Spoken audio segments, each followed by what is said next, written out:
여러분 밤새 안녕하셨습니까? 뉴스파이터 김병준입니다. 참으로 참담합니다. 혐한 방송으로 논란이 된 일본 화장품 회사 DHC가 유튜브 채널에서 또다시 역사 왜곡 발언을 내보냈습니다. 한국이 독도를 무단 점유했다는 겁니다. 여기까지는 그냥 무시한다 쳐요.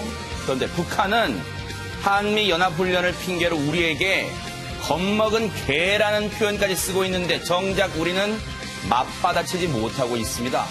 북한이 우리와 쓰는 언어가 다르답니다. 친구라 여긴 트럼프 대통령 어떻습니까? 무례가 도를 넘고 있습니다. 임대료를 받는 것보다 한국의 방위비 10억 달러 받아내는 게 더 쉬웠답니다. 문재인 대통령이 억양까지 흉내내며 조롱했답니다. 분노가 치밀죠. 그런데 더 무서운 건요, 나중에는 이런 분노할 힘조차 없어질까 하는 겁니다. 8월 13일 화요일 뉴스파이터 본격적으로 시작해 보도록 하겠습니다.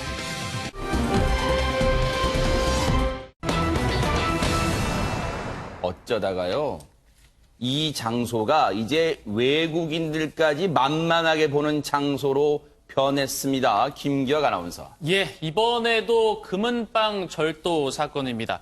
저희가 이 뉴스파이터에서 참 많이 전해드렸었죠. 비슷한 수법이었는데 영상을 보면서 함께 설명해 드리겠습니다. 네, 중절모에 하얀 마스크를 쓰고 어두운 민소매를 입은 외국인 남성이 금은방으로 들어옵니다. 금은방 주인과 자연스레 이야기를 나누며 귀금속을 구경하고 있는데요. 묵직한 순금 목걸이를 걸어보기도 하고요. 이것저것 관심을 갖고 둘러봅니다. 그리고는 금은방에 있는 종업원에게 이번엔 마실 것 좀 달라고 음료수를 요청하기도 합니다. 정말 자연스러운 모습인데요. 네. 진짜 막 주네요. 갖다 주죠. 네. 잠시 후에 구매 의사를 밝힌 듯 네. 금은방 주인이 보증서를 작성하고 있습니다. 그 앞에서 순금이 든 봉투를 만지작 거리다가 네. 주인이 한눈을 파는 틈을 타서 미리 준비해왔던 가짜 액세서리와 바꿔치기를 합니다. 지금 바꾸는 거 보이시죠? 자, 근데 네. 주인이 눈치를 챘어요. 네. 남성의 손을 붙잡았지만 이내 네. 금목걸이를 들고 이렇게 주랭랑을 칩니다. 허허. 자, 나와서 이렇게 오른쪽 골목길로 바로 그냥 도망을 갑니다. 저분은 깜짝 놀라셨어요. 저 금은방에 들어가려고 했던 분 같은데 깜짝 놀라서 쳐다봤습니다. 양지민 변호사님, 이걸 글쎄 대담하다고 해야 돼요. 주인 앞에서 그냥 버젓이 가짜 액세서리랑 바꿔치기를 하려고 했네요. 아마 본인은 이러한 범행이 성공을 할 거라고 기대를 한 것 같아요. 네. 그러다 보니까 사실은 치밀하게 미리 저렇게 이제 바꿔치기 할 물건도 준비를 해서 저렇게 금은방을 찾아간 건데요. 이게 이제 의정부시 한 금은방에서 있었던 일입니다. 그래서 네. 미리 말씀드린 것처럼 다 준비를 해갔고 네. 사실 CCTV가 있다라는 것까지는 제대로 이제 인지를 하지 못한 것 같아요. 아니면 본인이 정말로 티가 나지 않게 할 수 있을 거라고 생각을 했는지 저렇게 이제 바꿔치기를 하다가 결국에는 이제 주인의 눈썰미가 워낙 이제 뛰어나다 보니까 딱 알 수가 있잖아요. 그래서 포착이 됐는데 저렇게 바꿔치기 하는 수법으로 무려 1,200만 원 상당의 금목걸이 2개를 들고 저렇게 달아났다라고 합니다. 세상에. 무슨 버젓이 금은방 주인 앞에서 저런 대담한 무모한 범행을 한단 말입니까? 당시에 이 피해를 당하신 금은방 이 관계자분 얘기 들어보시고 이어가 보도록 하겠습니다. 공개 보낸대요. 제가 편지금 타가지고 이제 다른 사람 통해서 보내준다고 이걸 자꾸 이제 조그맣게도 보내야 된다고 저기 비밀에 넣어달리는 거예요. 얘가 돈을 안 받아서 주신해야 될 거 아니에요. 돈을 안 내는 거예요. 그래서 돈 손까지 쓰다 보니까 이상하게 소리가 그래서 이제 딱 잡은 거죠. 그냥. 그런데 김은배 팀장님, 저 범행을 저지른 사람이 한국 사람이 아니라 외국인이라는 거예요. 그러면 저 외국인 도주를 하면 검거가 쉽진 않았을 것 같습니다. 그렇습니다. 쉽진 않은데 그 피해당한 금은방 주인이 곧바로 112 신고를 했어요. 아하. 하니까 의정부시에서 관할 파출소 가까운 지구대로 연락을 한 거예요. 그러니까 순찰차 4대가 동원됐습니다. 순찰차 한 대당 2명이 타고 있는데 도주를 막으니까는 그 도주하던 외국인이 한 200m를 도주를 했어요. 갈 데가 없으니까 다방으로 뛰어들어간 거예요. 다방에 가서 랭크피를 시켜놓은 다음에 화장실로 도망가는 거를 우리 출동한 경찰관들이 봤어요. 그 현장에서 현행범 체포를 한 겁니다. 그러니까 그 의정부시에서 그 경찰관들이 제대로 막았는데 네. 경찰관들이 볼 때에는 그 정도의 범죄는 네. 뛰어봐야 벼룩이다. 아하. 금방 체포를 한 거죠. 네. 일단은 경찰들의 초동 대응이 일단 잘 된 것 같아요. 도주로. 저곳의 지리를 훤히 이 경찰들은 알고 있기 때문에 도주로를 곳곳을 차단하니까 도간에 든지가 됐겠죠. 그러니까 급한 김에 인근에 있는 다방, 찻집으로 도망을 쳤다고 합니다. 그런데 그곳에서 정말 얼마나 숨어 있으면서 벌벌 떨었을까요? 다방 관계자분 얘기도 한번 들어보시고 이어가 보도록 하겠습니다. 그냥 갑자기 이렇게 들어오면서 누나 내 커피 주세요 이러더라고요. 여기 앉는 거예요. 그래서 외국인 같은데 한국말 잘하네. 그냥 그 정도로 생각하고 내가 지금 내 커피 놓고 한 모금도 안 막았어요. 5분도 안 돼서 갔다니까요. 아니 뭐 도망가면서 커피 한 잔의 여유가 뭐 생각난 거예요. 김기혁 아나운서 뭡니까 이게? 예, 글쎄요. 일단은 그 경찰들의 압박이 들어오니까 어디든 들어간 것 같습니다. 네. 다방으로 들어간 것 같고요. 이 남성의 치밀함은 여기서 끝나지 않았습니다. 사실 그 액세서리를 미리 준비해 가서 바꿔치기를 하려고 그랬죠. 네. 근데 다행히 주인이 눈치챘습니다. 동작 그만. 아하. 밑장빼기냐. 이러면서 이제 걸렸죠. 밑장빼기냐. 예. 네. 그러고 나서 다음에 한 번 더 치밀함을 준비를 했는데 네. 옷을 상의를 갖고 간 거예요. 아하. 그래서 범행을 하고 나서 다른 곳에 가서 상의를 갈아입습니다. 네. 그래서 검거 당시와 범행 당시의 옷이 달라요. 네. 그래서 검거에 혼선을 주려고 했는데 외국인이다 보니까 이게 좀 티가 났던 거예요. 그래서 결국에는 이렇게 밝은색 반팔티로 갈아입었지만 걸리게 됐죠. 세상의 치밀함까지 이른바 환복, 옷을 바꿔 입을 그런 것까지 시도했어요. 바꿔 입을 옷까지 미리 준비한 건데 김동철 원장님 저는 이 사건 보면서 참 큰일 났구나 생각되는 게 외국인들이 이런 한국에 와서 저런 범죄를 저지르는 거 여러 가지 있습니다만 특히 금은방 절도도 심심찮게 나오고 있단 말이에요. 이게 보안이 취약하다 이런 걸 뭐 뉴스를 통해 접한 걸까? 이게 이런 것까지 지금 하고 있습니다, 지금. 이게 이제 우리나라에서 보안이 분명히 그 좋은 보안을 갖고는 있습니다. 네. 그러나 외국인들 같은 경우는 그 나라의 문화에 있는 예를 들어 금은방이라든지 그 나라 문화에 있는 것들이랑 저희들이랑 좀 많이 틀릴 겁니다. 범죄를 저지르더라도 한국에 대해서 많은 것들을 뭐 고민을 하고 계획을 하는 부분들도 분명히 있지만 네. 본인 나라에서의 보안 시스템에 대해서 몸에 익었기 때문에 그렇게 별로 어렵지 않을 거야. 허술할 쉬울 거야. 것이다. 허술할 것이다라고 하는 지레짐작으로 하는 범죄 유형들이 상당히 많이 있다. 이렇게 보실 수 네. 있겠죠. 결국 이 사람들 우리 대한민국 경찰 그리고 보안 시스템 우습게 본 거예요. 결국 딱 덜미가 잡혔습니다. 그런데 김호인 변호사님 잡힌 이 사람 방글라데시 52살의 방글라데시 출신 남성인데 경찰 조사에서 뭐라고 혹시 하던가요? 뭐 때문에 범행을 저질렀다고 합니까? 이제 본인은 생활비와 병원 치료비를 마련하기 위해 범행을 했다고 얘기를 하고요. 근데 네. 다 변명이죠. 생활비와 병원 치료비 마련하기 그러니까요, 위해 네. 금은방 절도를 한다는 건 있을 수 없는 일이고 네. 또 이 남성 우리 외국인들이 우리나라에서 우리나라 형사법을 위반했을 경우에는 당연히 우리나라 국민과 동등한 형사법이 적용돼서 처벌을 받고요.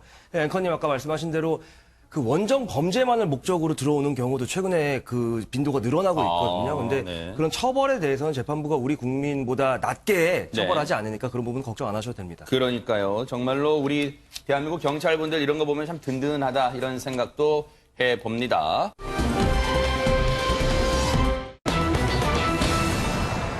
아는 사람이 무섭다는 말 정말 이 사건 보면서 더 여실히 느끼게 됩니다. 김기혁 아나운서. 예, 지난 11일 오후 6시 40분쯤입니다. 한 40대 남성이 대전 대덕구에서 평소 알고 지내던 여성의 딸, 20세 딸을 납치해서 승용차에 태우고 세상에. 청주 방면으로 도주를 했습니다. 네. 자, 어떻게 납치를 했느냐가 궁금하실 텐데요. 네. 이 남성이 이 지인의 딸이 아르바이트 하고 있는 가게에서 승용차를 타고 배회를 합니다.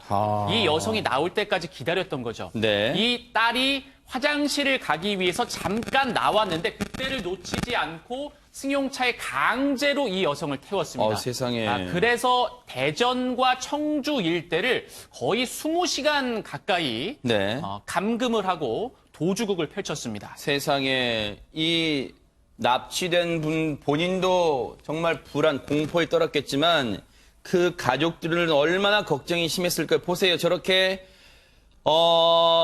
대전 대덕구에서 납치가 돼서 도주국도 20시간 가까이 도주국을 벌였습니다. 김은배 팀장님, 이 사람 잡긴 잡아야 될 거 아닙니까? 어떻게 잡았을까요?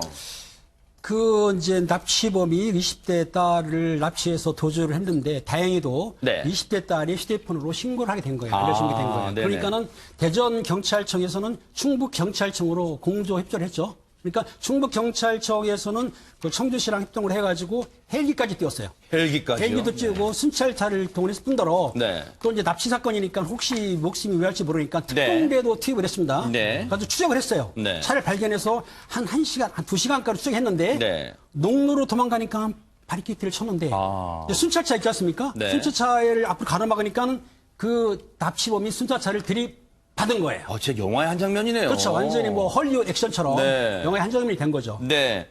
앞서 잠깐 나왔던 그 사진이요. 바로 지금 김은배 팀장님 말씀하신 그 장면이에요. 이 납치 후 도주국을 벌였던 이 납치범이요. 궁지에 몰리니까 순찰차를 자신의 차량으로 들이받았고 앞서 순찰차가 심하게 찌그러진 모습 나왔잖아요. 바로 그 모습, 순찰차를 그대로 들이받습니다. 보세요. 자신의 차량도 왼쪽이 이 납치범의 차량입니다. 납치범의 차량도 심하게 찌그러졌지만 저렇게 에어백까지 터졌어요. 그리고 순찰차도 보세요. 순찰차도 이건 납치범 차고요. 순찰차도 심하게 찌그러졌습니다. 오른쪽이 순찰차예요. 순찰차에 탄 경찰관 부상이 이만저만이 아니었을 것 같은데 결국은 경찰의 설득 끝에 흉기를 내려놓고 차량에서 일단은 나왔습니다. 그런데 경찰도 저 순찰차 에어백 터지지만 가슴에 충격을 받았어요. 그런데 앞서 말씀드린 것처럼 잘 설득을 해서 일단은 그 추가 피해 없이 검거를 했는데 김호인 변호사님, 이 납치극 단순 납치기가 아니라 치밀하게 어떤 계획된 납치기라 볼 수 있을까요? 어떻습니까? 네, 이 범행 과정을 보면요. 체포된 이후에 경찰이 이제 밝혀낸 바를 보면 굉장히 치밀하게 준비를 했습니다. 네. 처음에는 이제 지인의 딸이 일하는 가게 부근에서 납치를 목적으로 계속 이제 잠복을 하고 있었고요. 네. 화장실에 가는 지인의 딸을 딱 목격을 하고 납치를 했는데요. 네. 이 과정에서 이제 범행을 들여다보면 이제 네. 차량을 일단 렌터카를 준비를 했습니다. 네. 그리고 번호판도 미리 훔쳐놓은 번호판을 준비를 했고 그 이제 피해 지인의 딸을 납치하면서 또 이동을 해서 충북의 한 주택가에서 12일 오전에 훔친 번호판으로 교체를 하고요. 하하. 그리고 휴대전화는 또 네. 본인이 필요할 때만 켰습니다. 그렇기 네. 때문에 이제 위치 추적이 어려웠고 더욱이 설상가상으로 피해자분 또한 본인의 휴대전화를 가게 안에 놓고 오신 거예요. 아하. 그러니까 경찰이 위치 추적하기 굉장히 어려웠는데 아무튼 네. 경찰청 간의 공조수사를 통해서 네. 신속히 검거가 돼서 정말 다행인 사건입니다. 네. 이 영화 같은 납치극이 끝났고도 납치범이 검거됐기에 망정이죠. 정말로 그 가족들은 또 본인은 납치된 이 여성은 얼마나 공포에 떨었을까요? 그런데 어떤 범죄든지 그 이유는 좀 알아야 될 거 아닙니까? 김동철 원장님. 이런 끔찍한 납치극 왜 벌인 겁니까? 이게 상당히 황당한 어떻게 보면 납치극인데 네. 김씨는 지인이 만남을 거부하자 아하. 만나달라고 하는 그 의미로 네. 딸을 납치를 한 겁니다. 자, 만나줘야 딸을 풀어주겠다. 네. 이제 이런 건데 네. 이런 황당한 어떻게 보면 납치범이다라고 이야기할 수는 있는데 네. 제가 봤을 땐 애초에 어떤 상황이 만들어지면 예를 네. 들면 본인이 해야 되는 일들이 만들어졌었을 때 해결이 안 되면 네. 극단적인 어떤 선택을 해서라도 자기의 목표를 만들어 나가고 충실하게 따라가려고 하는 그런 심리가 있는 것이거든요. 네. 이런 것들이 상황 판단 오류에 관계된 심리라고 얘기를 하는데 네. 이렇게 상황 판단에 대한 오류가 상당히 많은 사람인 것 아하, 같고요. 네. 그리고 이 폭력성도 이게 사실 납치라고 얘기를 하지만 폭력성에 근거를 한 것이거든요. 그러네요. 그렇기 네. 때문에 이런 폭력성은 상황 판단 오류에서 같이 겹쳐지면 아하. 극단적인 사건으로도 발달이 될 수 있습니다. 아하. 우리가요, 뉴스파이터에서 간간히 납치 사건 전해드립니다만, 양지민 변호사님 아직도 그냥 시청자분들은 납치라는 게 범죄 영화에나 나올 법한 소재라고 생각하는데 이게 실제 현실에 일어나니까 너무 끔찍합니다. 정말 끔찍합니다. 그렇기 때문에 생각해 볼 수밖에 없는 부분이 이 피해자의 사실은 이제 정신적인 피해, 손해도 사실 고려를 해봐야 돼요. 네. 왜냐하면 뭐 별다른 상처를 입지는 않았다고 지금 알려지고 있습니다. 네. 그래서 지금 피해자 보호팀에서 이제 보호 중이라고 하는데 네. 외상은 없었을지 모르겠지만 사실 이렇게 납치를 당하게 되고 19시간 동안 그 차에 갇혀서 자신의 이제 어떻게 움직임이 이렇게 속박당한 상황에서 올 수 있는 그런 정신적 피해는 상당하기 때문에 그 부분까지 우리가 좀 고려를 해야 될 것 같고요. 네. 이 가해자 같은 경우에는 이 남성 같은 경우에 사실은 납치와 감금을 한 것뿐만이 아니라 경찰차 저렇게 아까 나온 것처럼 손괴를 했죠. 네. 거기에 더불어서 경찰 2명이 지금 타박상을 입고 치료까지 하고 있다라고 보니까 죄명이 굉장히 다양할 것으로 보이고 그에 맞는 처벌을 받게 될 것으로 보입니다. 그래서 네. 경찰도 역시 구속영장을 신청할 방침이라고 네. 합니다. 정말로 이 납치된 20살 여성이요. 정말 가족의 품에 무사히 돌아온 게 천만다행인데 걱정되는 건요. 이제 갓 사회에 발을 내디딘 20살의 이 여성이 앞으로 후유증으로 대인관계가 혹시 어려워지거나 대인관계 또 기피증 생기거나 할까봐 그게 정말 걱정되는데 정신적 치료에도 또 우리 사회가 많은 관심을 또 가족분들이 관심을 또 가져줘야겠습니다.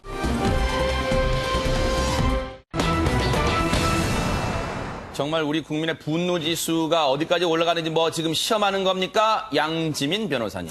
네, 이게 어제 있었던 일인데요. DHC의 자회사인 DHCTV가 있습니다. 네. 그래서 인터넷 방송을 하는 그 채널인데 여기에 한 유명한 극우 성향의 이제 패널이 출연을 한 거예요. 출연을 한 것까지는 뭐 좋은데 네. 뭐라고 발언을 쏟아냈냐면 네. 우리나라에 대한 그 혐한 발언을 쏟아냈습니다. 네. 첫 번째로는 뭐 자위대가 없었던 1950년대 초반에 우리가 이제 독도를 멋대로 차지했다라면서 정말 터무니없는 주장을 하기도 했고요. 네. 그러면서 지금까지 사실은 이제 일본과 뭐 한국 사이에 사실 문제가 됐던 여러 가지 이제 사건들에 대해서 우리는 한 번도 시비를 건 적이 없다라는 또 발언까지 쏟아내면서 사실은 많은 우리나라 국민들의 분노를 불러일으키고 있습니다. 참 우리가 귀가 있다고 저런 쓰레기 방송 같은 걸 들어야 됩니까? 그런데 어쨌든 영상으로 나왔다고 하니까 대체 무슨 발언을 했는지 한번 들어보시고 이어가 보도록 하겠습니다. 竹島を勝手に自分のものにすると、いわゆる慰安婦のことであれ、あるいは大暴行のことであれ、レーダー照射であれ、日本側から何か争いを仕掛けたって事実は一度もないので、実は第二次世界大戦当時、朝鮮半島全く関係ないですよね。というか、事実上日本の一部だったわけです。もう歴史を書いてですね、当時から韓国は連合軍だったっていうむちゃくちゃな主張をですね、さっき言った 더 기가 찬 게요. 지금 저 말한 사람 밑에 이 이름 자막 보셨죠? 일본의 집권 여당이라고 하는 자민당의 의원이에요. 김호인 변호사님 지금 일본 국회, 그러니까 네. 자민당의 국회의원이 저는 얘기를 한 건데요. 삼권 분립이라는 말 누구나 알 겁니다. 중고등학교 때부터 우리가 배우고 입법부, 행정부, 사법부는 다 분권을 한다는 민주주의 대원칙인데요. 왜 그렇게 하겠습니까?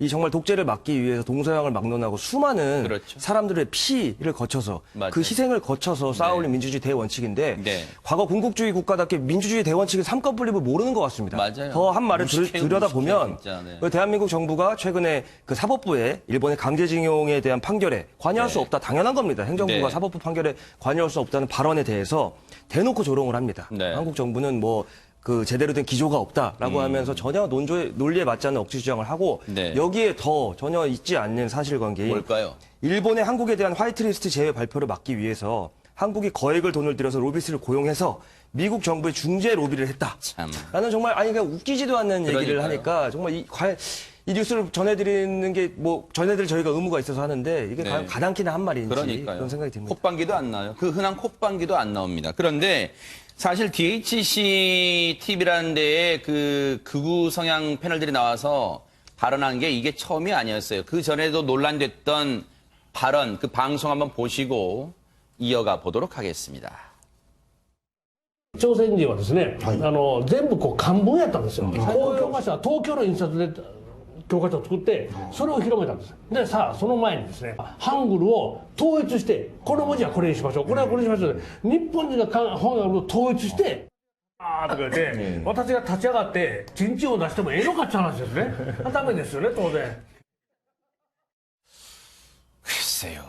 일본 언론들은 뭐 하고 있는지 또 이참에 또 궁금하기도 하는데 김경 아나운서. 근데 우리가 DHC 하면 그냥 뭐 여기 한국에서도 많이 팔리는 뭐 화장품 회사다 이렇게 알고 있는데 그 전신이 있다면서요? 네, 맞습니다. 네. 방금 보셨던 영상이 그 DHC의 자회사인 DHC 텔레비전에서 네. 이렇게 방송을 한 건데 이 DHC가 어떤 회사였냐? 지금은 화장품 회사로 많이 알고 있지만 그 전에는 이 DHC의 약자가 다이가쿠 혼야쿠 센터예요. 이게 그게 뭐예요? 대학 번역 센터입니다. 아. 그러니까 번역하는 거 아시죠? 네. 뭐 예를 들어 한국말을 미국 영어로 번역을 하고 번역? 번역을 하는 말 그대로 센터예요. 전혀 진짜 지금으로 따지면 정말 관련도 없는 회사가 시작됐네요. 맞습니다. 대학 번역센터. 아하. 맞습니다. 그래서 네. 1972년에 네. 대학교 연구소를 대상으로 번역 사업을 시작을 한 건데 네, 어쩌다가 지금 화장품 회사 됐어요, 그러면? 여기서 이제 본인들이 돈을 더 벌기 위해서 네. 일본의 편의점에 화장품을 갖다 배치를 하고 이걸 팔면서 네. 돈을 벌기 시작한 거예요. 아. 그래서 이따가 이제 한국까지 진출을 한 건데 그게 2002년입니다. 네. DHC 코리아 지사를 2002년에 설립을 했고 현재 아시다시피 매출 100억 원입니다. 네. 네. 아니, 100억 정도를 우리나라에서 매출을 가져갈 정도면 응당 최소한 도의적으로 사과는 자회사 DHCTV에 나온 그 패널들 발언에 대해서 사과는 해야 되는 거 아니에요? 김경아 아나운서? 예, 맞습니다. 이 100억 원 중에 한 2, 30억 원 정도는 이제 순이익으로 가져가고 있습니다. 아, 그래요? 예, 네. 이 회사에서요. 그런데 이 한국에서도 많은 순이익을 얻어가고 있는 이 회사는 네. 해당 논란에 대해서 전혀 뭐 함구를 하고 있습니다. 우리는 할 말이 없다. 뭐 해주고 싶은 말이 없다라는 입장이고 이 공식 SNS를 통해서도 한국인들의 어떤 비난 댓글이 이어지자 이 댓글창을 아예 그냥 닫아버렸어요. 아하. 어떤 말도 우리가 달 수 없게끔. 네. 예. 불매 운동이 지금 일본 제품 불매 운동이 오래가지 않을 거다 이런 말도 하고요. 한국은 원래 금방 뜨거워지고 금방 식는 나라는 아이고 참 진짜 한국에 안 살아보니까 이런 말 하죠. 우리가 지금 촛불로 우리가 정권을 바꾼 그런 나라한테 지금 뭐 이런 얘기를 하고 있어요. 말지도 못하면서. 그런데 우리 누리꾼들 지금 가만히 안 있을 거예요. 지금 누리꾼들의 공분, 양지민 변호사님, 저도 뭐 몇 개 좀 가려봅니다만, 이만저만이 아니더라고요, 지금. 맞습니다. 그러니까 일본 이제 발언이 사실은 이제 인터넷 TV에서 이제 비롯된 것이고 그렇기 네. 때문에 이제 우리나라 누리꾼들도 직접 그 해당 채널 페이지에 방문을 해서 뭐 증오적이고 뭐 혐의적인 콘텐츠가 포함되어 있는 것이다라고 하면서 이제 신고를 하기도 하고요. 네. 실제로 이제 뭐 이렇게 해시태그라고 하죠. 잘 가요 DHC라는 해시태그를 걸어서 불매 운동을 조금 더 확장하는 그런 움직임을 사실 보이고 있고요. 네. 또 국민청원 게시판에도 역시나 일본 제품 그 DHC의 퇴출을 원합니다라는 그 첨언이 올라오기도 해서 네.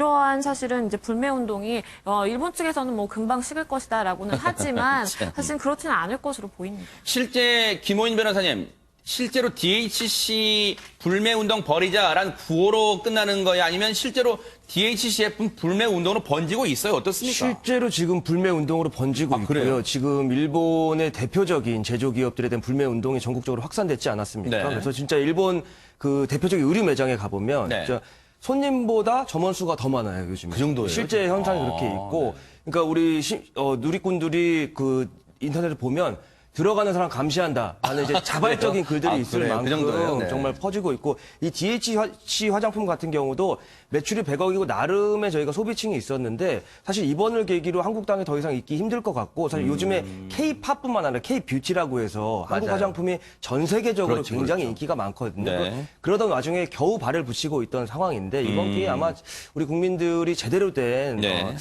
반격을 보여주지 않을까 예상됩니다. 실제로 이제 DHC 자회사인 DHC 텔레비전을 통해서 일본 내 극우 인사들의 혐한 발언이 이어지니까 이 대한민국 땅에서는 DHC 불매 운동이 지금 들불처럼 일어나고 있고 모든 제품을 매장 진열대에서 빼서 창고 박스로 지금 옮기고 있대요. 매장 관계자들 얘기를 한번 들어보시고 이어가 보도록 하겠습니다. 오전에 전화했었거든요. 지역장을 통해서 도에 연락을 해서 기타적으로 철수하는 지침을 받았었어요. 14종류가 있고요. 24개 있습니다. 4개에서 지원을 지금 뺀 상태예요. 창고 철수를 해서 일단 접하고서 바로 매장에서 철수하고 온라인몰에서도 판매 중지했어요. 그런데요, 지금 이 매장에서 이제 철수하고 뭐 그렇게 하고 있습니다만 사실은 뭐 진열을 바꾸는 방식 뭐 그런 것도 하고 지금 꼼수를 뭐 그 와중에 또 부리려고 하고 있는 것 같아요, 김동철 원장님. 네, 진열을 바꾸는 거는 이제 국민 감정이 이제 격해져 있으니까 네. 위에 잘 보이고 판매가 잘 되는 것들을 상 쪽에 올렸다가 네. 하단으로 슬그머니. 올리는 슬그머니 밑으로 이제 참. 내리는 것인데 네. 뭐 그런 부분들도 일단은 있고요. 네. 그리고 또 아예 창고로 직행을 하는 경우가 있고 네. 그래서 여러 가지의 어떻게 보면 기업 차원에서 네. 회사 차원에서 불매 운동을 하고 있다 이렇게 보여지는데 네. 저희 아이가 지금 얘기하는 부분들은 그런 이제 일본 상품을 판매하는 가게에서 하는 알바가 꿀알바라고 얘기를 하더라고요. 그만큼 알바들은 많고 찾는 사람이 없으니까 알바가 상당히 쉽다라고 얘기하는데 네. 이런 불매 운동이 시민들에 의해 국민 감정으로 번져서 네. 일단은 일본은 난감한 상황인 것 네. 같습니다. 사실 일본 제품 이제 불매 운동은 국민적으로 이제 들불처럼 일어나고 있기 때문에 이제 거기에 이제 많은 분들이 동감하시고 또 동조도 하실 거예요. 그런데 이제 이 국면에서 이 과정에서 우리가 조금은 신중하게 좀 접해볼 필요가 있어서 이거 하나 언급해 볼게요. 사실은 이제 DHC 얘기 나온 김에 DHC라는 제품이 있으면 그 제품을 홍보하는 모델이 있을 거 아니에요. 그런데 김기혁 아나운서, 네. DHC 그 화장품 모델했던 배우, 국내 배우한테 지금 불똥이 튀고 있다면서요, 지금? 예, 맞습니다. 배우 정유미 씨인데요. 그러니까 이 DHC의 어떤 인터넷 방송을 통해서 망언이 이어지자 여기에 모델을 하고 있는 정유미 씨에게 이제 불똥이 튄 거예요. 이분이군요. 네네. 예, 지금 화면에 나오는 분인데 네. 어떻게 이런 회사의 모델을 할 수가 있냐라고 하니까 이제 정유미 씨 측에서도 입장을 내놨습니다. 네. 사실 이제 DHC가 어떤 이런 식의 방송을 하고 이런 식의 생각을 갖고 있는 회사인지 몰랐다고 이야기를 했고 네. 그리고 모델 계약은 2018년에 체결을 했다고 해요. 네. 그리고 DHC 이제 본사 측에 망언에 대해서 깊은 유감을 표한다라고 말을 했고 이 본사 측의 발언에 중대한 심각성을 느껴서 네. 이 정유미 씨의 초상권 사용 철회와 모델 활동 중단을 요청을 했다고 합니다. 네. DHC와는 다시는 이제 재계약할 일이 없을 것이다. 라는 입장도 밝혔습니다. 이런 결정을 내린 게 알려지니까 이 정유미 씨한테요, 누리꾼들의 이제 반응이 이어지고 있는데, 일단 김기혁 아나운서 좀 소개해 주세요. 어떤 반응들이 나오고 있을까요? 찬반이 다 있어요? 아니면 주로 어떤 분위기예요? 일단은 이 모습에 대해서는 굉장히 누리꾼들은 호의적인 모습을 보이고 있습니다. 네네. 사실 그냥 모델로만 알려졌을 때는 굉장히 좀 비난의 여론이 있었거든요. 네. 하지만 이런 입장문을 발표하고 좀 호의적인 댓글들이 많이 달리고 있습니다. 네. 누리꾼들의 반응을 하나씩 살펴보면 정유미 잘했다. 결정에 감사한다. 네. 그리고 금전적으로 손해가 있을 건데 그 용기에 박수를 보낸다. 네.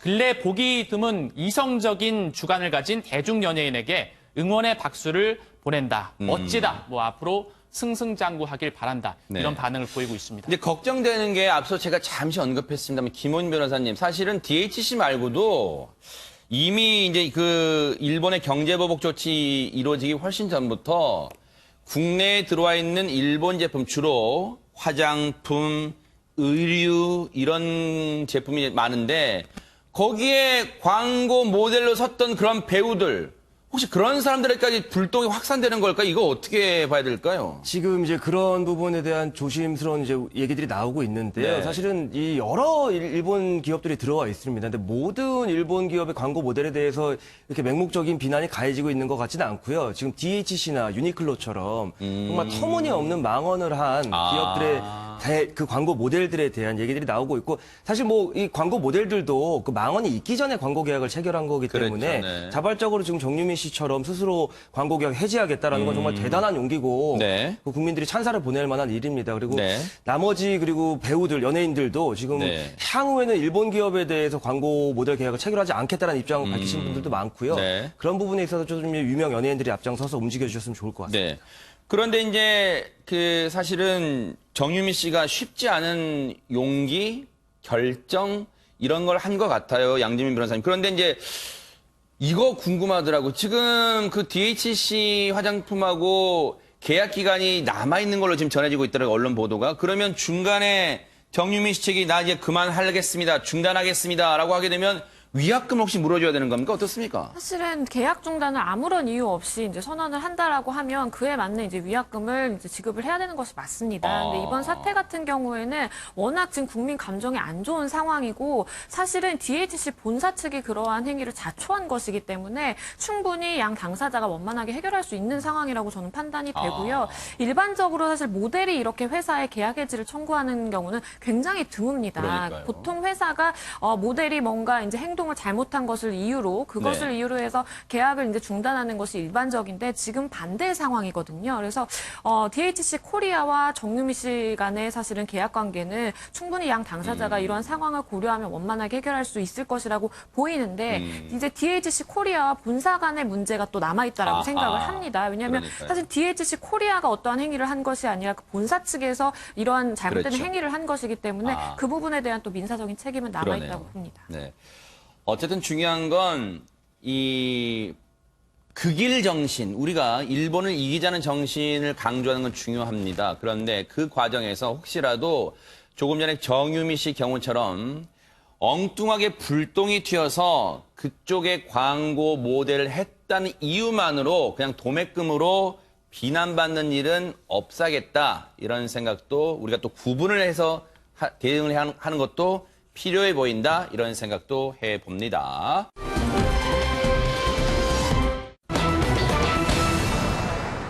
국민들을 분노가 치밀게 만든 그 사람 얘기를 안 해볼 수가 없죠. 김기혁 아나운서. 네, 바로 고유정의 이야기입니다. 전 남편을 살해한 혐의로 구속 기소된 고유정이 어제 오전 제주지법 첫 정식 재판의 모습을 드러냈습니다. 이 호송차에 실려와서 재판장으로 들어갈 때 이 고유정은 연녹색의 수의를 입고 있었는데요. 이 역시나 이번에도 보시는 것처럼 길게 머리카락을 늘어뜨려서 얼굴을 가렸습니다. 그리고 이후에 나오겠지만 재판을 받고 나왔을 때도 거의 비슷한 모습을 보였었는데요. 이날 법정 내부에서의 분위기는 어땠냐? 고유정이 입장을 하자 이제 함께 방청을 하는 시민들이 술렁이기 시작했습니다. 고유정 살인마 이런 소리도 외치고요. 고개를 계속 숙이고 머리카락으로 얼굴을 가리니까 고개를 들어라 라는 요구도 계속 빗발쳤습니다. 그러면서 이제 법원 관계자들의 제지도 이어졌고 방청권을 얻지 못한 일부 시민들의 항의가 또 이어지기도 했었습니다. 그래서 문을 열어놓고 재판을 진행하라. 우리는 고유정의 어떤 그 뻔뻔한 모습을 봐야겠다. 재판 과정을 우리가 지켜봐야겠다. 이런 불만들이 이제 나왔었습니다. 제주지방법원이 개원한 이후로 문을 연 이후로 재판에 방청권을 배부한 게 사상 처음일 정도로 이번 이 재판에 관심은 뜨거웠어요. 선착순 배부했는데 이 방청을 하러 오신 분 중에 보통 이제 제주를 이제 우리가 섬이라 표현하니까 나 육지에서 왔는데 이 재판 보려고 이거 못 들어가게 하냐? 그래서 앞서 김기현 아나운서 설명처럼 재판정 문 열어놓고 재판하라. 이렇게 격앙된 목소리를 내신 분들 저렇게 줄 섰어요. 선착순 배부다 보니까 방청권 얻지 못한 분도 계셨습니다. 자, 그런데 머리카락 뒤로 얼굴 숨겼던 고유정 못마땅한 분들 저희들만 있는 건 아니었던 것 같습니다. 그 현장 보시고 이어가 보도록 하겠습니다.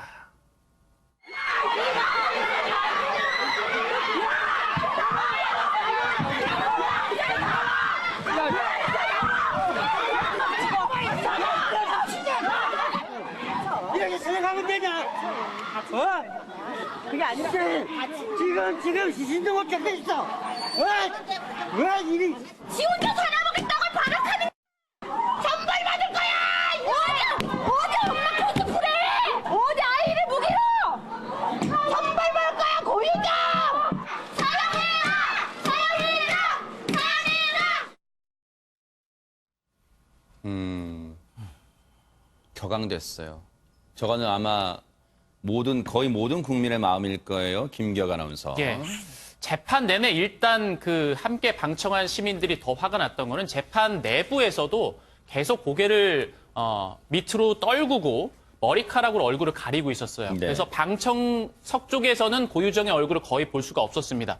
하지만 재판부가 말을 시킬 때 그때는 그쪽 방향의 머리카락은 귀 뒤쪽으로 넘기면서 눈을 마주치기도 했습니다. 근데 방청석 쪽으로는 전혀 얼굴을 보이지 않았어요. 그리고 방금 보셨던 영상에 재판이 끝나고 나서 고유정이 나오는 상황이었는데 네. 재판이 끝나고 한 30분이 지나고 나서 다른 피고인들과 함께 나왔습니다. 이제 고유정이 좀 뒤쪽에서 나왔었는데 그때 이제 출입문 앞에 있던 한 시민이 고유정을 보고 분노를 해서 이제 머리끄덩이를 잡은 상황이에요. 머리채라고 할게요. 예, 머리채. 머리채를 이제 잡은 상황인데 이제 앞에 있는 분이 이제 시민이고 네. 지금 고개를 숙이고 있는 저 여자가 고유정입니다. 네. 지금 머리채를 잡힌 채로 네. 호송차까지 약 10m에서 15m 정도 되는데 네. 끌려간 거예요. 네. 거기까지 끌려가서 다행히 이제 주변 이제 사람들의 제지로 인해서 버스로 들어가긴 했습니다. 네. 이 버스에 들어간 이후에도 시민들의 분노는 이제 멈추지 않았습니다. 네. 버스에 들어가서도 고유정은 허리를 숙여서 본인을 숨겼어요. 자신의 모습을. 그러니까 시민들이 창문을 강하게 두드리면서 네. 고유정 나와라. 네. 이런 식의 이제 분노를 터뜨렸습니다. 뭐든지요. 뭐든지 용도에 맞게 써야 되는 겁니다. 무슨 말씀인지 아시겠죠? 머리카락은 커튼이 아니에요. 머리카락은 머리카락 용도에 맞게 써야 되는 거예요. 긴 머리카락에 자신의 얼굴을 가렸던 고유정은요, 오히려 자업자득이에요. 긴 머리 때문에 저렇게 봉변을 당한 거예요. 저 법원 앞에서요. 그런데요, 보세요. 얼마나 분노가 찼으면요, 저분이 정말로 저렇게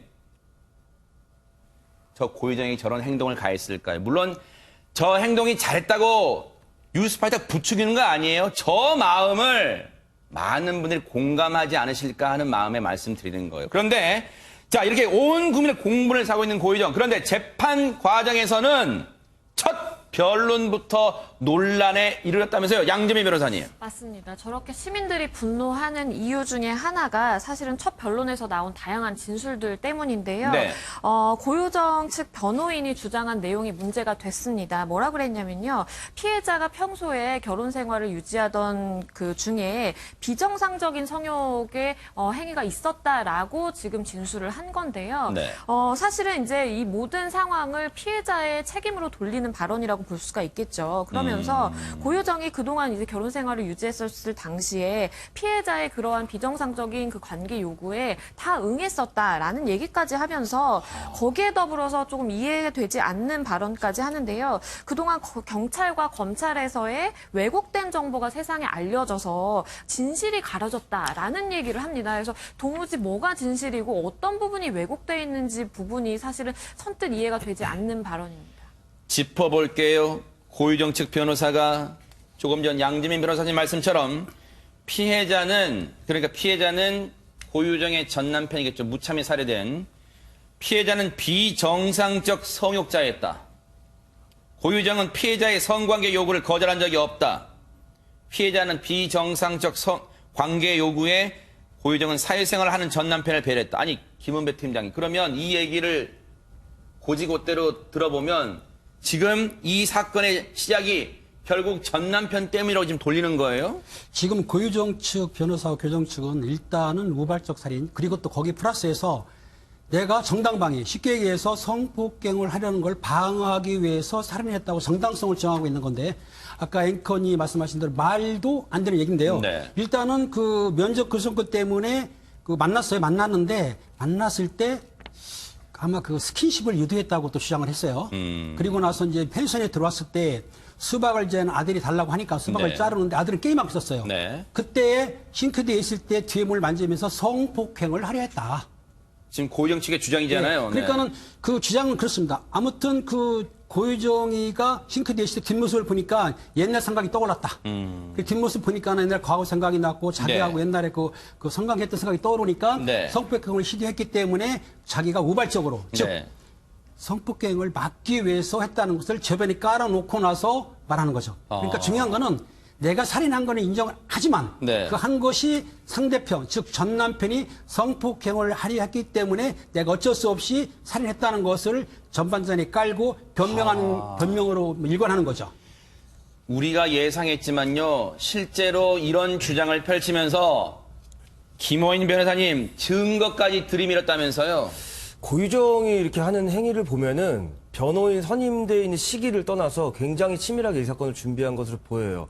구속된 상황에서도 변호인 접견을 뭐 매일 할 수 있는 상황은 아니었을 거고 변호사가 선임되더라고 물리적으로 그런 거 불가능하거든요. 근데 수사 단계에서부터 이미 본인의 몸에 난 상처를 이것은 본인이 피해자를 공격한 상처가 아니라 내가 그 공격을 당할 때 방어한 상처라면서 증거 보전을 했지 않습니까? 그러니까 본인 몸에 난 상처를 그대로 이제 기록을 해두고 나중에 본인이 이제 방어를 하려는 증거를 쓰겠다는 증거 보전 신청을 했는데 이 전략은 이제 공판 준비에 본격적으로 들어와서도 그대로 이제 사용됐습니다. 고유정의 변호인은 고유정의 몸에 난 상처는 그 전 남편이 고유정을 성폭행하려는 걸 방어하다가 생긴 방어은이다라고 법정에서 똑같이 주장을 했는데요. 이에 대해 검찰은 입증 책임이 있기 때문에 법의학 전문가 감정이 있습니다. 그러니까 어떤 내용이냐면 고유정 몸에 난 상처는 방어흔적이 아니고 피해자를 공격하다 난 상처거나 또는 범행과 전혀 상관없이 본인이 그 후에 자해한 상처다라는 전문가 감정을 재판부에 제출을 했고요. 이런 부분에서 봐서 전문가 감정이라는 게 이게 그 고유정 주장대로 인위적으로 조작될 수가 없는 그런 증거거든요. 그래서 재판부가 분명히 이 부분 간과하지 않을 거고 지금 이렇게 억지 주장 부리는 거 나중에 부메랑이 돼서 양형에 오히려 가중 요소가 될 거 분명히 알아둬야 됩니다. 그런데 고유정 측 변호사는 여기서 말을 그치지 않으며 이렇게 얘기합니다. 피고인의 상처는, 즉 고유정의 상처는 강간 시도를 피하려는 과정에서 입은 것이다. 수면제를 먹였다면, 즉 피해자인 전 남편에게 수면제를 먹였다면 상처가 나지 않았을 것이다. 이게 무슨 말입니까, 김기혁 아나운서? 예, 수면제 얘기가 여기서 나오는데요. 일단은 이제 고유정 측에서는 계획된 범행이 아니라는 것을 계속해서 주장하고 있는 겁니다. 우발적 범행이다. 그게 첫 번째로 이제 우리가 앞서 말했던 성폭행으로부터 자신을 보호하기 위해서 그런 것이다. 그렇기 때문에 계획적이지 않다. 두 번째가 이제 수면제 얘기인데, 그리고 또 CCTV에서 본인을 고스란히 노출시켰단 말이죠. 펜션 인근의 쓰레기 분리수거장에서도 본인의 얼굴을 가리지 않고 그대로 노출했습니다. 이게 또 계획적이지 않은 거다 이렇게 또 주장을 하고 있는 거예요. 그리고 여기서 세 번째 이제 수면제가 칼에 이제 전 남편이 먹은 칼에 칼에 수면제가 들어 있었다고 우리가 알고 있었잖아요. 그런데 고유정 측의 변호인이 수면제를 전 남편이 먹지 않았다. 칼에 넣었다고 주장을 하는데 아니다. 전 남편이 먹지 않았다라는 이야기를 꺼냅니다. 이 고유정 측 변호인의 이 반박, 변론을 검찰이 그냥 듣고만 있지는 않았을 거 아닙니까, 김은배 팀장님? 검찰에서 반박을 했는데요. 즉 얘기하면은 혈흔에서 수면제가 발견이 안 됐다고 주장했는데 국립과학수사연구원에서 그 혈흔하고 또 이불, 담요 등을 그 묻어있는 혈흔을 수거를 해서 감정을 했더니 거기에 피해자의 혈흔이 맞고 또 피해자의 혈흔 속에는 아까 말씀하신 수면제가 들어있었다. 요거는 그 객관적인 검증하에서 나온 거기 때문에 그 변호인 측이 부인한다 하더라도 소용이 없습니다. 증거물로 채택이 되는 거고. 이건 돌이킬 수 없는 증거잖아요. 그렇죠. 돌이킬 수 없는 증거인데 왜 변호인이 이렇게 무리수를 두는지 좀 이해가 안 갑니다. 이런 변론을 하는 고유정과 그 변호인의 얘기를 세상에 유족 측도 재판에서 들었을 거 아니에요. 피해자 측 변호인을 통해서 유족들의 심경을 한번 들어봤습니다. 죽은 자는 말이 없다는 걸 이용해서 고인하고 무슨 대화했는지 사실 증명할 방법 없지 않습니까? 그러니까 막 명예를 훼손하는 말을 그냥 일방적으로 막 하는 거죠, 지금. 근데 오늘 그렇게 사실 선을 넘는 선까지 그렇게 할 줄은 몰랐어요. 다 해주는 것 같습니다. 정말 저도 재판하면서 정말 들을 수 없는 용어들이 오늘 너무 많이 나와서 더럽게 가기로 작정을 했구나. 실제로 재판을 하다 보면 검찰도 반박을 합니다만 저 양측의 공방을 재판장도 들으면서 판단할 거 아닙니까? 이게 역풍될 수는 없어요? 당연히 역풍이 될 수 있다라고 봅니다. 네. 왜냐하면 사실 준비기일에는 다 이제 범행에 대해서 인정하는 듯한 태도를 좀 취했었거든요. 그 이후에 사실은 이제 진술이 굉장히 많이 바뀌었는데 그러면 그 진술이 바뀌는 부분에 대한 사실 타당한 근거를 제시를 해야 됩니다. 네. 그런데 지금 고유정 측에서 내밀고 있는 그런 뭐 주장들 같은 경우에는 지금 객관적인 물증들과 굉장히 배치되는 부분이 많거든요. 네. 그러면 본인도 그에 맞는 물증을 제시를 해야 되는데 그러지는 못하고 사실은 오로지 어떻게 표현하면 말뿐인 주장뿐이에요. 그렇기 때문에 재판부도 이 부분에 대해서 분명히 객관적으로 판단을 할 것으로 보이고요. 네. 그리고 이제 사실 변호인 측의 이제 방어 논리가 뭔지 조금은 의문이 됩니다. 왜냐하면 고유정이 사실 접견을 하면서 나는 이렇게 주장을 하고 싶다라고 의뢰인들이 보통 얘기를 하거든요. 그러면 그러한 주장이 사실 재판에 득이 되는지 실이 되는지를 판단해야 되는 것이 사실 변호사의 몫이고 그 부분에 대해서 이제 조력을 해줘야 되는데 아까 이제 그 피해자 측 변호인이 얘기한 것처럼 사실은 고유정이 주장하는 대로의 그 주장을 여과 없이 사실은 재판정에서 보여내고 있다라고 저는 보이고요. 그 부분에 대해서 사실은 본인의 의뢰인이라고 볼 수 있는 고유정에게 굉장히 불리할 수 있는 것인데 이러한 재판 전략을 펼치는 것이 조금 맞는지 약간 의문이 듭니다. 그러네요. 그런 생각 다 드실 거예요. 그런데요. 지난 공판 준비기일 때 어제 재판 말고요. 지난 앞서 열린 공판 준비기일 때 재판부가 그런 얘기를 했어요. 이 살인을 계획한 것처럼 보이는 이런 검색창에 쳤던 검색어들에 대해서도 입장을 다음 재판 때 정리해와라. 그랬었잖아요, 재판부가. 예, 지난 7월 달에 공판 준비 기일이 열렸죠. 그랬었죠. 본격적인 공판에 앞서서 쟁점을 정리하기 위한 기일인데 네. 이때 재판부에서 피고인 고유정 측에게 요구한 가장 큰 이제 요청사항 중 하나가 그 검색어와 관련된 거거든요. 그랬죠. 앵커님 말씀하신 대로 검색어를 자기가 살인과 관련된 검색어를 찾아봤다면 계획적 범죄를 충분히 입증할 수 있는 부분이기 때문에 그런 거예요. 근데 이 고유정은 이제 언론에 계속 수사 과정에서부터 이 우연히 찾은 것이다라고 하고 입장을 살펴보면 근데 범행 관련 검색어가 횟수가 무려 500건입니다. 500단어고 총 검색 횟수는 1000번이 넘습니다. 그래요? 그런 부분에 대해서 고유정 변호인이 뭐라고 소명을 했냐면 감자탕 뼈, 무게, 뭐 뼈 강도 이런 단어들에 대해서는 현 남편에 대한 보양식으로 감자탕을 해주기 위해서 찾아봤다. 그리고 음식을 준비하다 보니까 뼈의 무게 이런 게 얼마나 조리 방법이 필요한지 확인하려고 했다. 그리고 그 특정 성분이 들어간 수면제 있지 않습니까? 그 사건은 이게 수면제에 대한 단어는 버닝썬 사건을 검색하다가 찾아봤다. 그리고 또 제주 바다 쓰레기라는 이제 검색어가 있어요. 뭐 모두 다 국민들 아시다시피 그 내륙으로 들어오면서 그 과정에서 시신의 일부를 유기한 것으로 알려졌는데 제주 바다 쓰레기에 대해서는 인천항 환경보호에 대해 검색하다가 검색을 하게 됐다. 그리고 호신용 충격기도 검색을 했는데 이거는 본인의 여동생에게 선물하려고 검색을 했다라고 주장을 하고 있고 일단 뭐 모든 국민분들이 제가 지금 드리는 말씀 들으시면 바로 아실 겁니다. 정말 논리적이지 않고 이해되지 않는데 더욱이 하나 더 말씀드리면 고유정 측 변호인은 이것이 다 연관 검색어였다. 연관 검색어가 대부분이다라고 하는데 검찰이 반대로 제시한 그 로그 기록을 보면 직접 검색한 기록이 대부분이었다는 확실한 반증을 제시를 했으니까 이 부분도 분명히 고유정한테 나중에 독이 돼서 돌아올 겁니다. 전 차라리 끝까지 이렇게 모르쇠로 하고 발뺌해서 엄벌에 처할 수 있는 그런 요소를 만들어줬으면 좋겠습니다. 재판부에. 고유정의 검색어들에서 입장을 정리해오라니까 이렇게 정리해왔다는 거예요.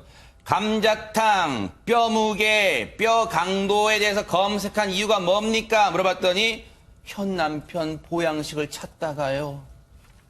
그러면 수면제를 검색한 이유가 뭡니까? 그때 버닝썬 사건 유명했잖아요. 그 버닝썬 사건 찾아보다 그랬어요. 제주 바다 쓰레기 검색한 이유는 뭡니까? 인천항 환경보호, 제가 환경보호주의자인데 검색하다 그랬어요. 호신용 충격기 검색한 이유 뭡니까? 여동생에게 선물하라고 했습니다. 왜요? 이렇게 반박했답니다. 김은혜 팀장님. 제가 듣고 봐도 너무 황당한데요. 일단은 보양식이라고 한다면 우리가 잘 아는 삼계탕, 전복 이런 걸 해야 되는데 뼈지 않고 그래서 감자탕이 보양식이다. 좋습니다. 그런데 저도 감자탕을 좋아하는 편이거든요. 하지만 그 안에 뼈가 있긴 있어요. 근데 뼈의 강도나 무게를 알아본다? 이거 난생 처음 듣는 소리거든요. 그러니까 이 변호사 측에서 상당히 실체가 오는 건데 지금 국민들이 볼 때는 오히려 화를 내게 하고 있어요. 말도 안 되는 걸 하고 있지 않습니까? 그러다 보니까는 그 사실 이 검색어 이런 거는 직접 증거가 아니고 간접 증거거든요. 그러니까 인정해도 될 만한 건데도 계속 부인하는 거 보니까 아마 변호사 측에서는 이번 사건을 일단 소폭행으로 몰아가고 네. 자기들이 했던 거에서는 핑계를 대면서 무조건 부인하는 걸로 네. 그렇게 작전을 짠 것 같습니다. 네. 그런데 김기현 아나운서 검색어에 대해서 이 반박을 하는 과정에서 현 남편 핑계를 냈다는 게 무슨 말이에요, 이게? 예, 맞습니다. 고유정이 검색한 단어 중에는 니코틴 치사량 그리고 수갑도 있었습니다. 일단 이게 전 남편과 관계가 없다는 걸 이제 설명을 한 게 고유정 측의 입장이 무엇이냐면요. 네. 니코틴 치사량은 현 남편이 집에서 담배를 하도 많이 피워서 그래서 찾아본 것이다. 담배를 얼마나 많이 피우면 영향이 가는지 이런 것을 찾기 위해서 검색을 한 것이고 네. 그리고 두 번째 수갑은요. 네. 현 남편과의 성관계를 위해서 찾아본 것이다. 이게 왜 필요한지는 모르겠는데요. 어쨌든 현 남편과의 어떤 그 결혼 생활을 좀 더 유지하기 위해서 영위하기 위해서 이 수갑이란 단어를 검색했다라고 이야기를 합니다. 근데 이게 전 남편에 대해서 비정상적인 성욕자라고 이야기를 했잖아요. 이거 본인이 수갑 직접 찾아본 거예요. 그러니까 누가 누구를 비난할 수 있는지 요건 한번 생각을 해봐야 될 것 같습니다. 김동철 원장님 변명이 아주 그냥 시 공간을 초월하네요. 그냥 고유정의 이 변명이요. 네. 뭐 이야기를 들으면 들을수록 이 사건에 대한 뭐 변론이 정말 말도 안 되는 변론이다라고 생각하는데요. 네. 이게 뭐 객관적이고 합리적 증거에 대해서 일단은 변론을 하는 부분들이잖아요. 네네. 하나도 객관적이고 합리적이지 않습니다. 네. 주관적인 그냥 아무 말 대잔치처럼 네. 막말을 막 이야기를 하는 것 같이 보이는데 네. 이런 막말들이 계속 지속적으로 증가가 된다면 결국은 사실 허언증이 민화젠 증후군이라고 하는 이제 병으로 확산이 되는데 네네. 민화젠 증후군은 본인이 거짓말을 하고도 이제는 결국은 진실처럼 스스로가 받아들여진다는 것이죠. 그래요? 그러면 더 나쁜 극한 어떤 단어들을 선택을 해서 지금 말할 수 없는 전 남편에 대해서 네. 혐오스러운 이야기를 할 가능성이 상당히 높다. 네. 그렇기 때문에 지금이라도 반성을 하는 것이 아마 좋지 않을까 그런 생각도 그러니까요. 듭니다. 이런 고유정 측 주장을 듣고 있는 피해자 측, 유족 측의 마음은 얼마나 진짜 어이가 없고 타들어갈 거예요. 앞서 들어봤던 고유정 전 남편 피해자 측의 유족 측의 변호인 얘기 마저 들어보시고 이어가 보도록 하겠습니다. 일단 공판 준비기일에서 준비해라 한 거에 대해서는 전혀 그냥 그거를 기초로 해서 의견을 준비한 게 아니고요. 그냥 아예 새로운, 그러니까 고유정의 관점에서 아예 새롭게 주장을 했어요. 그건 그냥 다 연관 검색어 타서 그냥 들어간 거지 범행하고 전혀 무관한 것들이다. 검찰이 제출한 증거 자체를 그냥 자기 식대로 일방적으로 그냥 왜곡하고 있어요. 왜냐하면 검사가 공소사실에 검색어를 쓴 게 연관 검색어 타고 뭐 클릭해서 들어간 거를 기재한 게 아니에요. 그냥 고유정이 직접 적극적으로 입력해서 검색창에 입력해서 친 단어들을 공소장에 기재한 것이고. 김은배 팀장님, 저는 참 고유정도 고유정이지만요. 고유정 변론하는 이 변호사도 참 안쓰러운 게 아무리 변호사로 선임돼서 수임료를 받고 변론한다지만 이런 주장을 해야 돼요. 법정에서 지금 참 안쓰럽습니다, 진짜. 그러니까 그 담당 검사, 기소 검사가 따로 있습니다. 기소한 검사가 볼 때에는 증거 자료를 가지고 충분히 그 기소를 했는데 변호사 측에서는 사실상은 재판하면서 인정할 거 인정하거든요. 근데 자체를 부인하고 있어요. 쉽게 얘기해서 연관 검색어를 타고 들어갔다. 그런데 네. 조사할 때 보니까 포털 사이트에 직접 입력을 한 거예요. 네. 그런 사실까지도 변호사 측에서는 시인을 안 하고 오히려 이렇게 부인하고 반대를 하는 거 보면은 처음부터 어차피 이 재판에 대해서는 일방적으로 부인하자. 네. 무조건 아닌 걸로 나가자는 쪽으로 하기 때문에 검찰이 제시한 그 증거들을 하나하나 조목조목 말도 안 되게 지금 반박하고 있는 거죠. 그러니까요. 그런데 어제 재판에서는요, 고유정의 친아들이 언급이 됐다면서요, 양지민 변호사님. 맞습니다. 또다시 이해가 되지 않는 주장인데요. 고유정은 한 아이의 어머니다라는 점을 강조를 했습니다. 그러면서 피고인은 엄마기 때문에 아버지 없이 살아갈 이 아들의 인생을 생각해서라도 본인은 선처받아야 된다라는 정말로 앞뒤가 맞지 않는 이런 주장을 했습니다. 그러면서 또다시 얘기를 하는데요. 아까 사실은 뭐가 진실이 왜곡됐다라는지 이해가 안 나간다고 말씀을 드렸잖아요. 여기서 또 얘기합니다. 한 아이의 어머니로서 내가 진실을 밝히지 못하면 아이가 살인마의 아들로서 정상적으로 살 수 있을지 염려가 된다라고 하면서 동정에 호소를 했는데요. 그러면서 본인이 세상에서 가장 사랑하는 이 아들과 함께 있었던 그 공간에서 본인이 그렇게 계획적으로 그 살인을 할 것이라는 것이 정말 앞뒤가 맞느냐라는 주장을 했는데 그 자체가 사실은 저는 이제 앞뒤가 맞지 않다고 생각을 하고 그 아이를 생각했다라고 하면 정말 우발적이든 계획적이든 간에 그러한 행위 자체를 사실 생각하기 힘들었을 텐데 이 역시도 고유정의 머릿속에서 나온 것인지 네. 변호인 측이 정말 양형부당을 주장하기 위해서 이런 얘기까지 했어야만 했는지라는 것이 좀 의문입니다. 조금 전 고유정 측 변호인 얘기 CD 한번 보여주세요. 여러분 같이 한번 잘 곰곰이 이거 읽어보세요. 이게 말이 됩니까? 자기 이 진실이 밝혀지지 않으면 아이가 자 아래 부분 읽어보세요. 진실을 밝히지 못하면 진실이 대체 뭔데요? 진실이 밝히지 못하면 아이가 살인마의 아들로 정상적으로 살 수 있을지 염려가 크다? 지금 이걸 지금 들어야 되는 거예요?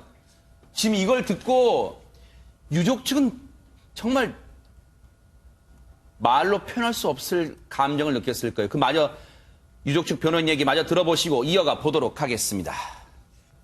그냥 제가 그래도 제일 가까이서 봤는데, 그냥 철저하게 머리로 가리고, 그다음에 적절한 타이밍이 되니까 또 울더라고요. 들썩들썩 하면서.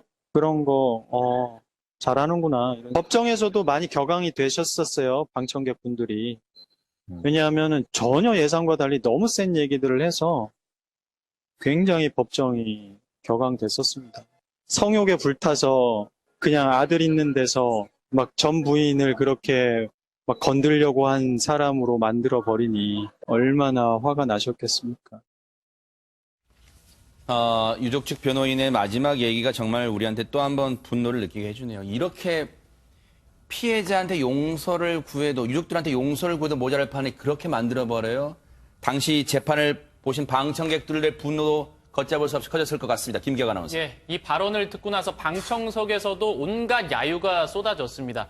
시청자분들이 느끼는 감정과 비슷할 것 같은데요. 방청객들은 말도 안 된다. 그리고 변호인에게 써온 거 그만 읽어라 라는 말을 내뱉었고 고성이 막 오갔습니다. 그리고 이 계획적 범행이 아니라 네. 우발적이다라고 이야기를 하는 과정에서 네. 방청객석에서도 이제 말도 안 되는 네. 소리다, 추잡스럽다 이런 탄식을 자아냈습니다. 네.